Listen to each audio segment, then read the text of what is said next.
ओम शांति। आज 3 नवंबर 2025 के बाबा के अनमोल मधुर महावाक्य सुनेंगे।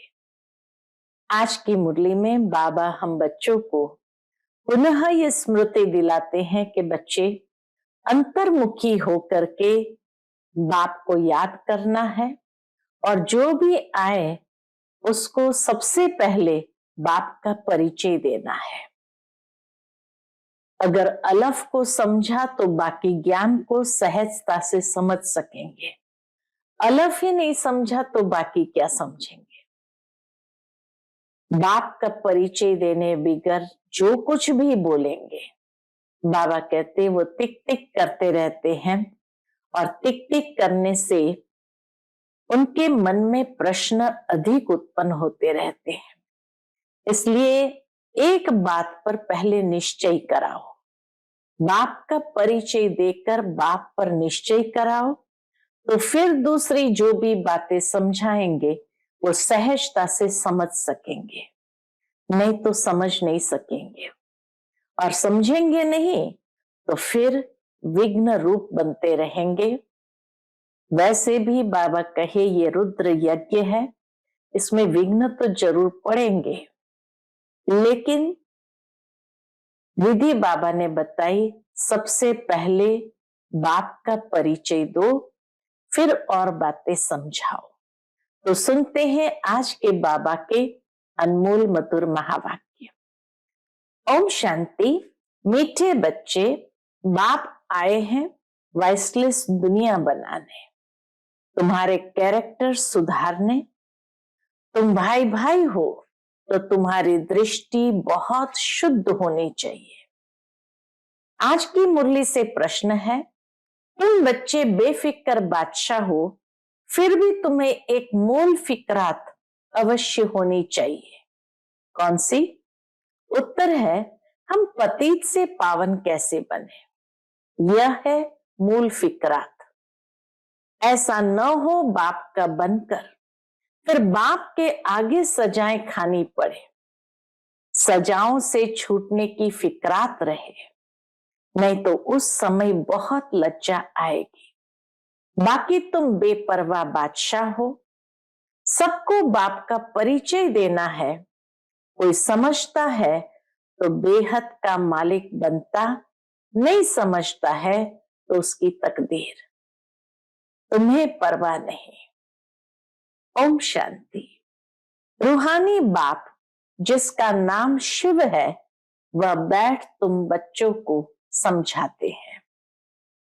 रूहानी बाप जिसका नाम शिव है, वह बैठ अपने बच्चों को समझाते हैं। रूहानी बाप सभी का एक ही है। पहले पहले ये बात समझानी है तो फिर आगे समझना सहज होगा। बाप का परिचय यथार्थ बुद्धि में बैठ गया तो आगे समझना सहज होगा। अगर बाप का परिचय ही नहीं मिला होगा तो प्रश्न करते रहेंगे। पहले पहले तो यह निश्चय कराना है, बाप का परिचय देकर निश्चय कराना है। सारी दुनिया को यह पता नहीं है कि गीता का भगवान कौन है। बस कृष्ण के लिए कह देते, हम कहते हैं परम पिता परमात्मा शिव गीता का भगवान है, वही ज्ञान का सागर है, मुख्य है सर्वशास्त्रमय शिरोमणि गीता। भगवान के लिए ही कहते हैं। क्या कहते हैं भगवान के लिए? हे प्रभु तेरी गत मत न्यारी। श्री कृष्ण के लिए ऐसे नहीं कहेंगे। बाप जो सत्य है वह जरूर सत्य ही सुनाएंगे। दुनिया पहले नई सतो प्रधान थी, अभी दुनिया पुरानी तमो प्रधान है। दुनिया को बदलने वाला एक बाप ही है। बाप कैसे बदलते हैं वह भी समझाना चाहिए। पुरानी दुनिया को बदलने वाला एक ही बाप है, वो बाप कैसे बदलते हैं फिर बाबा कहे आगे यह भी समझाना चाहिए। आत्मा जब सतो प्रधान बने तब दुनिया भी सतो प्रधान स्थापन हो। पहले पहले तुम बच्चों को अंतर्मुख होना है, जास्ती टिक टिक नहीं करनी है।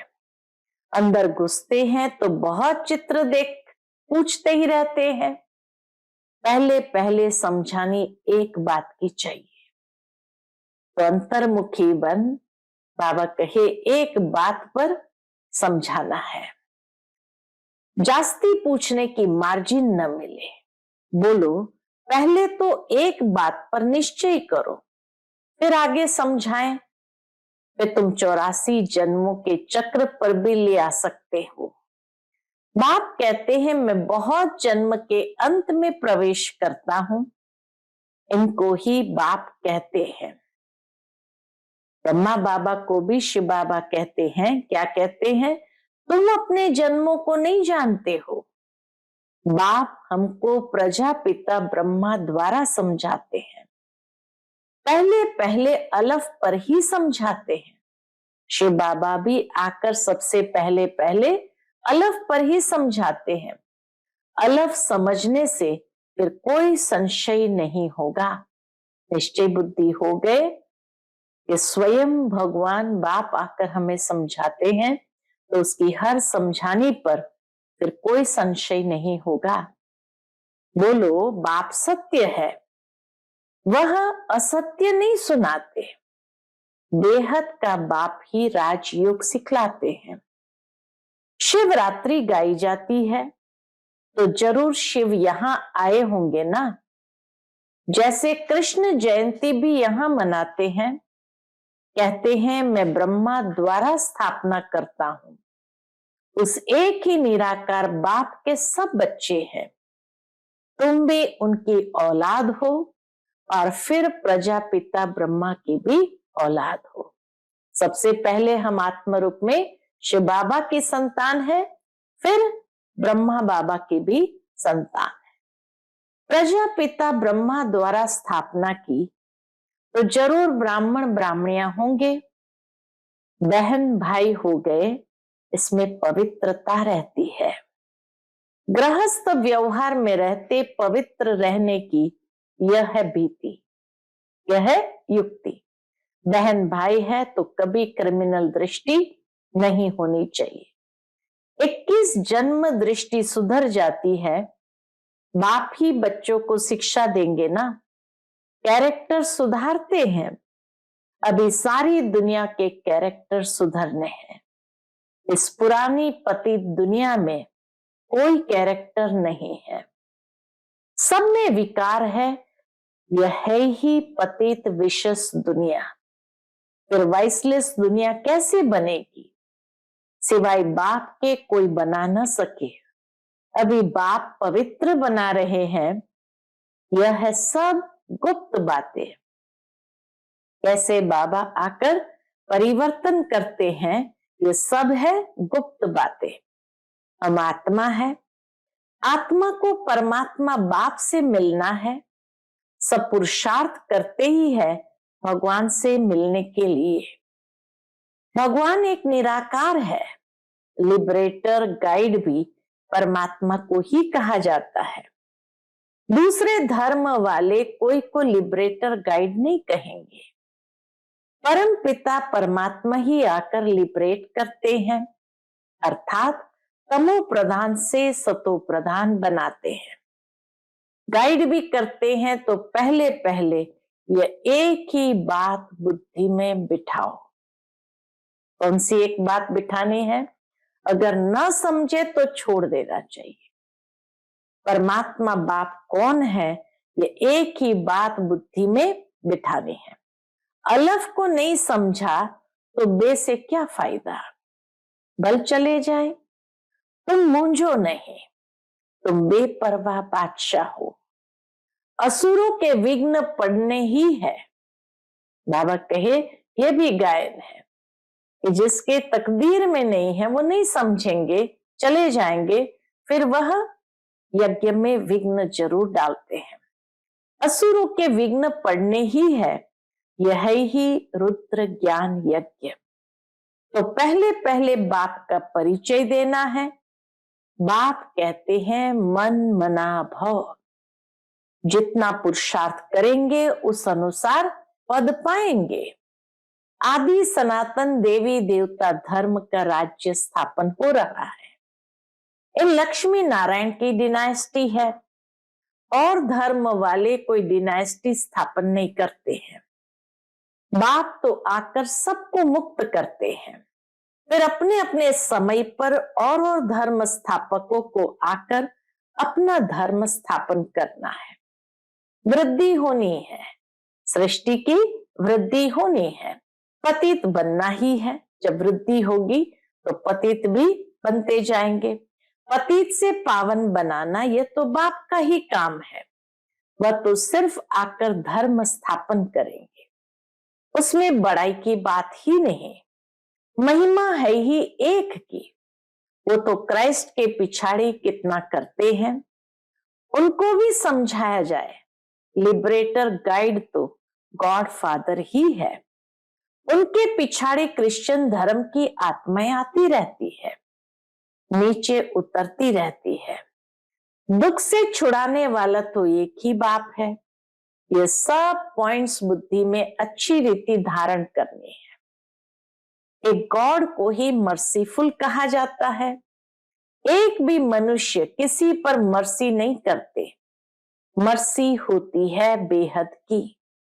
एक बाप ही सब पर रहम करते हैं। सतयुग में सब सुख शांति में रहते हैं, दुख की बात ही नहीं। बच्चे एक बात अलफ पर किसको निश्चय कराते नहीं। मुख्य बात बाबा कहे, बच्चे एक बात अलफ पर किसको निश्चय कराते नहीं और बातों में चले जाते हैं। फिर कहते हैं गला ही खराब हो गया। पहले पहले बाप का परिचय देना है, तुम और बातों में जाओ ही नहीं। बाबा समझाते बच्चों को, और बातों में जाओ ही नहीं, बोलो बाप तो सत्य बोलेंगे ना। हम बीके को बाप ही सुनाते हैं, ये चित्र सब उसने बनवाए हैं, इसमें संशय नहीं लाना चाहिए। संशय बुद्धि विनश्यन्ति। पहले तुम अपने को आत्मा समझ बाप को याद करो तो विकर्म विनाश होंगे, और कोई उपाय नहीं। पतित पावन तो एक ही है ना। बाप कहते देह के सब संबंध छोड़ माम एकम याद करो। बाप जिसमें प्रवेश करते हैं उनको भी फिर पुरुषार्थ कर सतो प्रधान बनना है। बनेंगे पुरुषार्थ से, फिर ब्रह्मा और विष्णु का कनेक्शन भी बताते हैं। बाप तुम ब्राह्मणों को राजयोग सिखलाते हैं तो तुम विष्णुपुरी के मालिक बनते हो, फिर तुम ही 84 जन्म ले अंत में शूद्र बनते हो। फिर बाप आकर शूद्र से ब्राह्मण बनाते हैं। ऐसे और कोई बता न सके, ऐसे फिर और कोई बता न सके। पहली पहली बात है बाप का परिचय देना। मुख्य बात ही है, बाबा कहे और कोई बात में नहीं जाओ, बाप का परिचय देना है। बाप कहते हैं मुझे ही पतितों को पावन बनाने यहां आना पड़ता है, ऐसे नहीं कि ऊपर से प्रेरणा देता हूं। इनका ही नाम है भागीरथ। तो भागीरथ में ही तो आएंगे, भाग्यशाली रथ में ही तो आएंगे, तो जरूर इनमें ही प्रवेश करेंगे। यह है भी बहुत जन्म के अंत का जन्म, फिर सतो प्रधान बनते हैं। इसके लिए बाप युक्ति बताते हैं कि अपने को आत्मा समझ माम एकम याद करो। मैं ही सर्वशक्तिमान हूं, मुझे याद करने से तुम्हारे में शक्ति आएगी। बाप को याद करके बाप से शक्ति प्राप्त करनी है। तुम विश्व के मालिक बनेंगे, जो शक्ति प्राप्त होगी उससे विश्व के मालिक बनेंगे। ये लक्ष्मी नारायण का वर्षा इन्हों को बाप से मिला है। कैसे मिला वह समझाते हैं।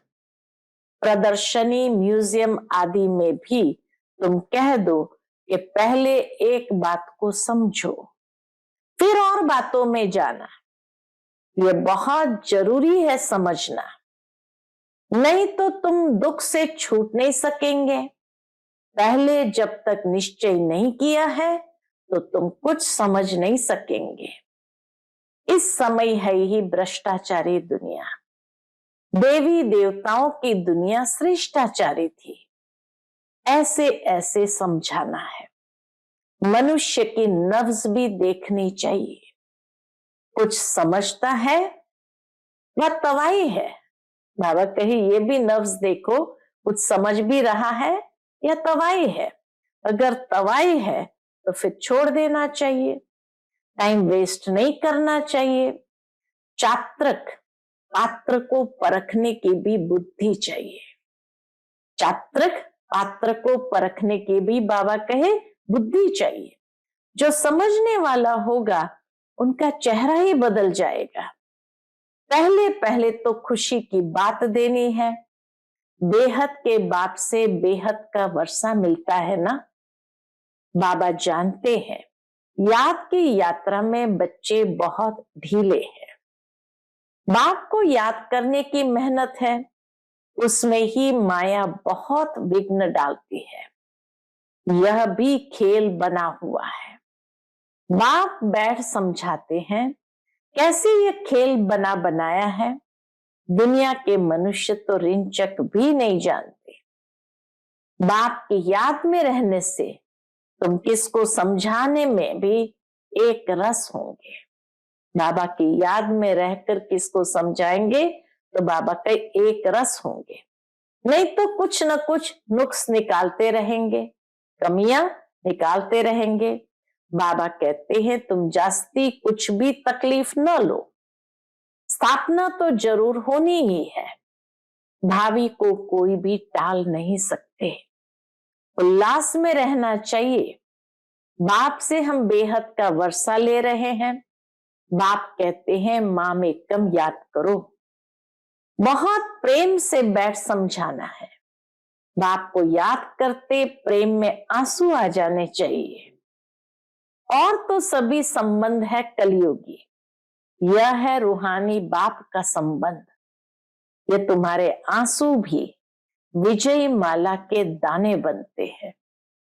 बाबा की याद में रह करके बाबा कहे ऐसे प्यार से याद करो जो प्रेम के आंसू आ जाए, और ये आंसू भी विजय माला का दाना बनते हैं। बहुत थोड़े हैं जो ऐसा प्रेम से बाप को याद करते हैं। कोशिश कर जितना हो सके अपना टाइम निकाल अपने भविष्य को ऊंच बनाना चाहिए। प्रदर्शनी में इतने ढेर बच्चे नहीं होने चाहिए, न इतने चित्रों की दरकार है। नंबर 1 चित्र है कौन सा? बाबा कहते नंबर 1 चित्र है गीता का भगवान कौन, उसके बाजू में लक्ष्मी नारायण का, सीढ़ी का, बस। बाकी इतने चित्र कोई काम के ही नहीं। मुख्य ये 3 चित्र है। तुम बच्चों को जितना हो सके याद की यात्रा को बढ़ाना है। मूल फिक्रात रखनी है कि पतित से पावन कैसे बने, बाबा का बनकर और फिर बाबा के आगे जाकर सजा खाएं। ये तो बड़ी दुर्गति की बात है। अभी याद की यात्रा पर नहीं रहेंगे तो फिर बाप के आगे सजा खाने समय बहुत बहुत लज्जा आएगी। सजा न खानी पड़े ये सबसे जास्ती फुरना रखना है। अर्थात ये चिंतन चलना चाहिए कि सजा न खानी पड़े। तुम रूप भी हो, बसंत भी हो। बाबा भी कहते हैं मैं रूप भी हूं, बसंत भी हूं, छोटी सी बिंदी हूं और फिर ज्ञान का सागर भी हूं। तुम्हारी आत्मा में सारा ज्ञान भरते हैं। 84 जन्मों का सारा राज तुम्हारी बुद्धि में है। तुम ज्ञान का स्वरूप बन ज्ञान की वर्षा करते हो। ज्ञान का एक एक रत्न कितना अमूल्य है, इनकी वैल्यू कोई कर न सके। इसलिए बाबा कहते हैं पद्मा पदम भाग्यशाली। जो ज्ञान को अच्छी रीति समझकर धारण करते वह है पद्मा पदम भाग्यशाली। तुम्हारे चरणों में पद्म की निशानी भी दिखाते हैं, इनको कोई समझ न सके। मनुष्य पद्मपति नाम रखते हैं, समझते हैं इनके पास बहुत धन है। पद्मपति का एक सरनेम भी रखते हैं। बाप सब बातें समझाते हैं, फिर कहते हैं मूल बात है कौन सी? मूल बात है कि बाप को और 84 के चक्र को याद करो। ये नॉलेज भारतवासियों के लिए ही है। तुम ही 84 जन्म लेते हो, यह भी समझ की बात है ना। और कोई सन्यासी आदि को स्वदर्शन चक्रधारी भी नहीं कहेंगे, देवताओं को भी नहीं कहेंगे।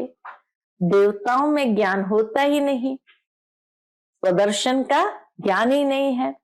तुम कहेंगे हमारे में सारा ज्ञान है, इन लक्ष्मी नारायण में नहीं है। बाप तो यथार्थ बात समझाते हैं ना, ये ज्ञान बड़ा वंडरफुल है। तुम कितने गुप्त स्टूडेंट्स हो। तुम कहेंगे हम पाठशाला में जाते हैं, भगवान हमको पढ़ाते हैं। एम ऑब्जेक्ट क्या है? हम ये लक्ष्मी नारायण बनेंगे। तो मनुष्य सुनकर वंडर खाएंगे। हम अपने हेड ऑफिस में जाते हैं, बाबा कहे जब उनको समझाते, हम अपने हेड ऑफिस में जाते हैं। क्या पढ़ते हो?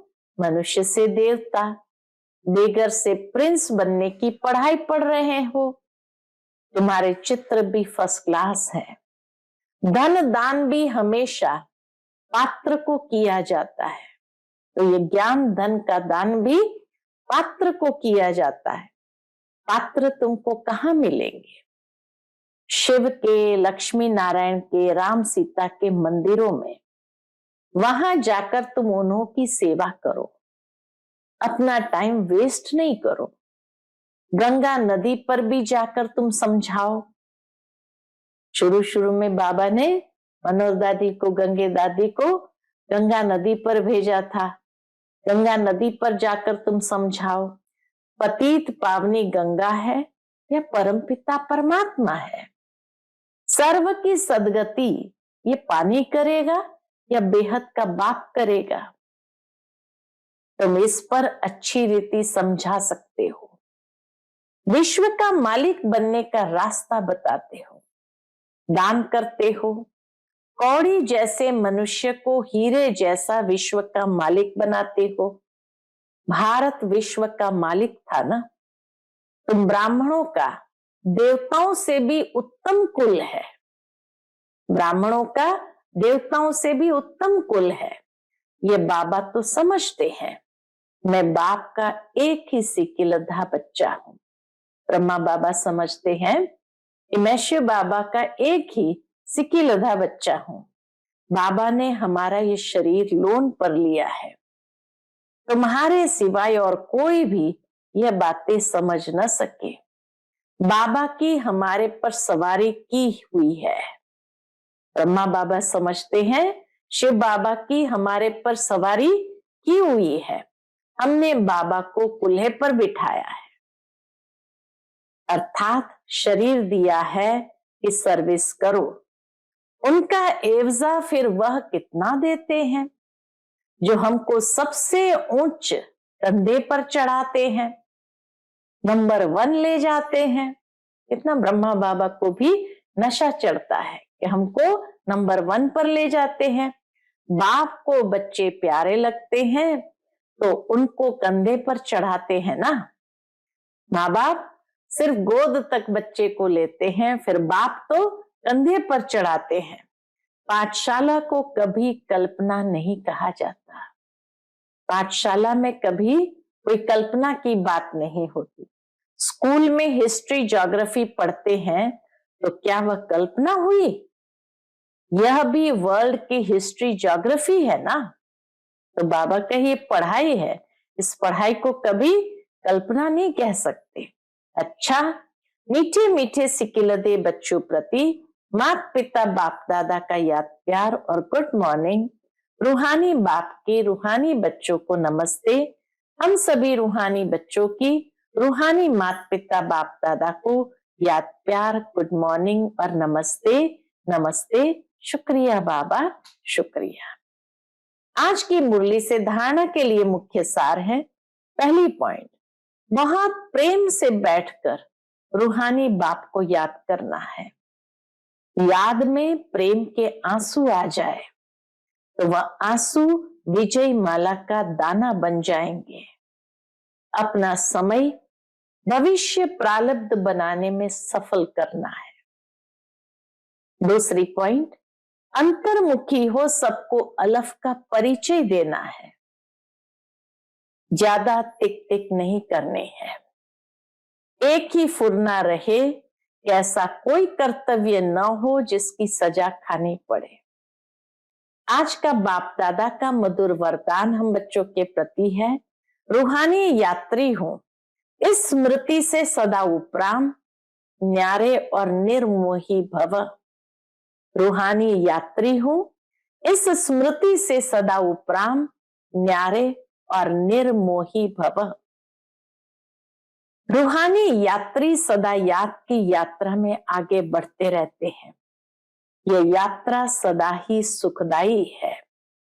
जो रूहानी यात्रा में तत्पर रहते हैं उन्हें दूसरी कोई यात्रा करने की आवश्यकता नहीं। इस यात्रा में सब यात्राएं समाई हुई है। मन व तन से भटकना बंद हो जाता है तो सदा यही स्मृति रहे कि हम रूहानी यात्री हैं। यात्री को किसी में भी मोह नहीं होता, उन्हें सहज ही उपराम, न्यारे व निर्मोही बनने का वरदान मिल जाता है। आज का स्लोगन है, सदा वाह बाबा, वाह तकदीर और वाह मीठा परिवार, यही गीत गाते रहो। सदा वाह बाबा, वाह तकदीर और वाह मीठा परिवार, यही गीत गाते रहो। आज का अव्यक्त इशारा है, अशरीरी व विदेही स्थिति का अभ्यास बढ़ाओ। उसके अंतर्गत जैसे बाप को सर्व स्वरूपों से व सर्व संबंधों से जानना आवश्यक है, ऐसे ही बाप द्वारा स्वयं को भी जानना आवश्यक है। जानना अर्थात मानना। मैं जो हूं, जैसा हूं, ऐसे मानकर चलेंगे तो देह में विदेही, व्यक्त में होते अव्यक्त, चलते फिरते फरिश्ते व कर्म करते हुए कर्मातीत स्थिति बन जाएगी। मैं जो हूं, जैसा हूं, ऐसे मानकर चलेंगे तो देह में विदेही, व्यक्त में होते अव्यक्त, चलते फिरते फरिश्ता व कर्म करते हुए कर्मातीत स्थिति बन जाएंगी। अच्छा, ओम शांति।